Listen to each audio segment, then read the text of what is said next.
वजारत इत्तलात व नशियात ने भारतीय खबर रसाई इदारे ANI की पाकिस्तान मुखालिफ झूठी रिपोर्ट का पोल खोल दिया। रिपोर्ट में पाकिस्तान पर बेबुनियाद इल्जामात आयद किए गए।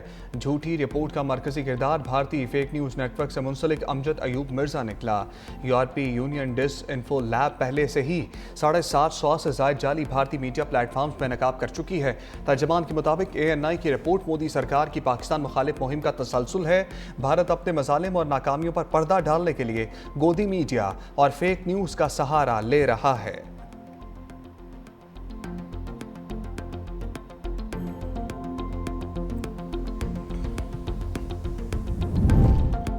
मुत्तहिदा कौमी मूवमेंट एक बार फिर इख्तलाफात का शिकार। पार्टी की क़यादत आमने सामने आ गई।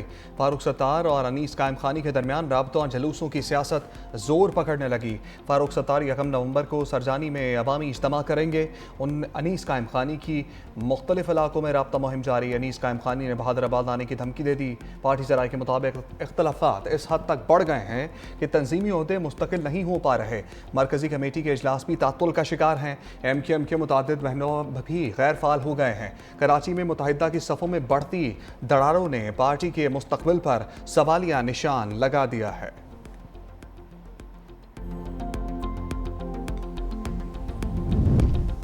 अद्वियात की कीमतों और दस्तयाबी से मुतालिक हुकूमती मार्केट सर्वे मुकम्मल। ज़राए के मुताबिक सर्वे वज़ीर-ए-आज़म की हिदायत पर किया गया। डी रेगुलेशन के बाद कीमतों में इजाफे का जायज़ा लिया गया। रिपोर्ट वज़ीर-ए-आज़म ऑफिस और WHO को अरसाल कर दी गई। सर्वे के मुताबिक गैर ज़रूरी अद्वियात की कीमतें 1.5 साल में 25% से ज़ायद बढ़ गईं। हुकूमत जल्द अद्वियात की कीमतों से मुतालिक नया फैसला करेगी।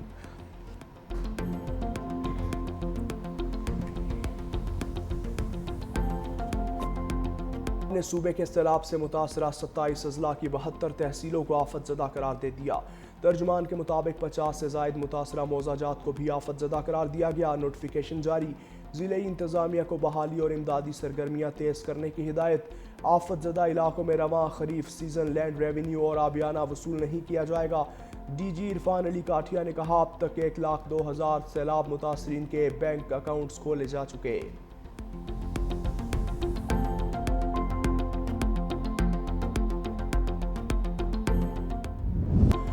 DGISPR का मर्दान का दौरा। Abdul Wali Khan university, woman university, university of engineering and technology और मदारिस के तलबा और असातिज़ा से और मुअल्लम हजरात के साथ खुसूसी नशिस्त।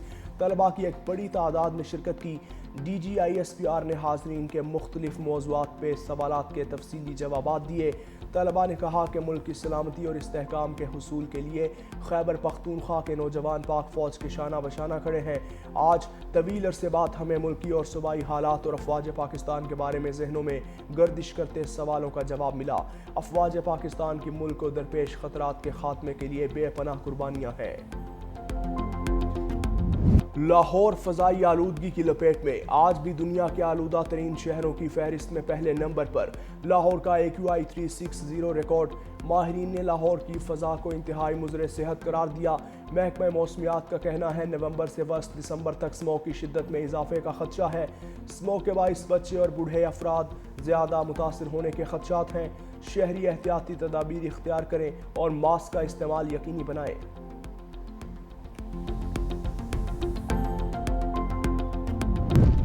SP अदील अकबर की खुदकुशी तहकीकात में पेशरफ्त। ज़राए के मुताबिक अदील अकबर ने गुज़श्ता दिनों 2 मरतबा माहिर नफ्सियात से रुजू किया। डेंगू पॉजिटिव आने के बाद खुदकुशी से 2 रोज़ कबल कोरोना वायरस का भी शिकार हुए। SP ने छुट्टी की दरख्वास्त दी थी जो मंजूर ना हुई। तहकीकात में अदील अकबर के हमरा वायरलेस ऑपरेटर और ड्राइवर से अलग अलग पूछगछ। SP के ज़ेर इस्तेमाल आईफोन अभी तक अनलॉक ना हो सका।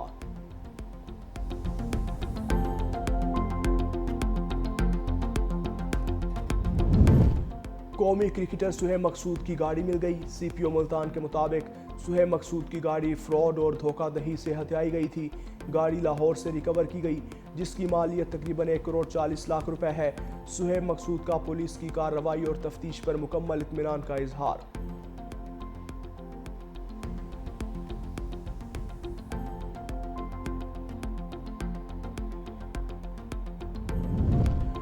भारतीय वज़ीर-ए-आज़म नरेंद्र मोदी की वोटर लिस्ट में हेरा फेरी और इंतखाबी धांधली बेनकाब। स्पेशल इन्वेस्टिगेशन टीम की रिपोर्ट के मुताबिक 2023 کے انتخابات سے قبل ووٹرز کے ناموں میں بڑے پیمانے پر تبدیلیاں کی گئیں۔ 75 موبائل نمبر سے جعلی اکاؤنٹس بنا کر الیکشن کمیشن کو 6000 سے زائد جعلی درخواستیں دی گئیں۔ بی جے پی رہنماؤں کے گھروں سے لیپ ٹاپس اور جعلی دستاویزات برآمد ہوئیں۔ راہل گاندھی نے رپورٹ کو ووٹ چوری سکینڈل کی تصدیق قرار دے دیا۔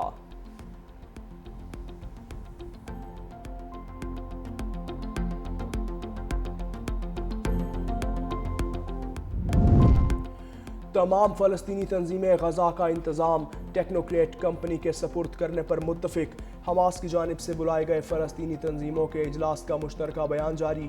فریقین میں اس بات پر اتفاق ہوا کہ غزہ کا انتظام ایک غیر سیاسی تکنیکی کمیٹی کو دیا جائے۔ بیان میں یہ واضح نہیں کہ فلسطینی اتھارٹی اس معاہدے کا حصہ ہے یا نہیں۔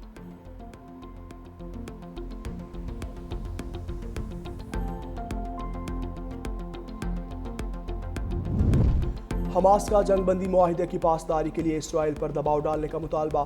حماس ترجمان حازم قاسم کا کہنا ہے کہ اسرائیل کی جانب سے جنگ بندی معاہدے کی خلاف ورزیاں جاری ہیں۔ جنگ بندی کے بعد سے اب تک 90 فلسطینیوں کو شہید کیا جا چکا۔ حماس نے مقبوضہ مغربی کنارے کو اسرائیل میں ضم نہ کرنے کے امریکی موقف کو سراہا۔ ترجمان حازم قاسم کے مطابق غزہ امن معاہدے کی کامیابی کے لیے پرعزم ہے۔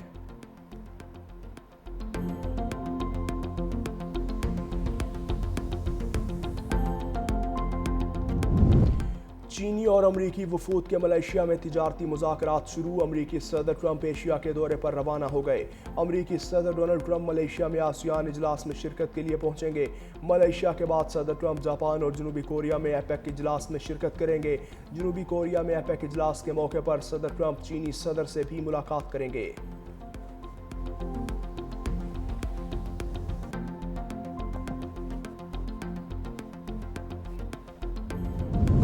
منشیات کی غیر قانونی سرگرمیوں کا الزام۔ وینزویلا نے امریکی الزامات کو مسترد کر دیا۔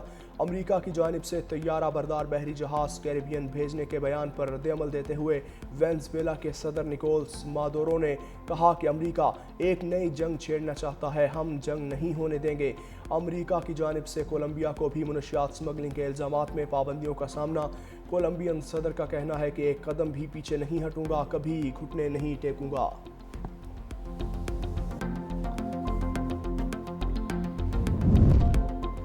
اور سفارتکار ڈپلومیٹک انکلیو میں اب پیڈل ٹینس بھی کھیل سکیں گے۔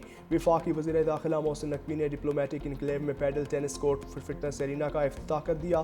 کہا پیڈل ٹینس کورٹ سے ڈپلومیٹک کمیونٹی کو کھیل اور تفریح کے معیاری سہولت میسر آئے گی۔ کھیلوں اور صحت مند سرگرمیوں کو فروغ دینا ہماری ترجیح ہے۔ ڈپلومیٹک انکلیو کی تزئین و آرائش پر کام شروع کر دیا۔ ڈپلومیٹک کمیونٹی کو تمام سہولیات کی فراہمی، کوئی کسر اٹھا نہ رکھی جائے گی۔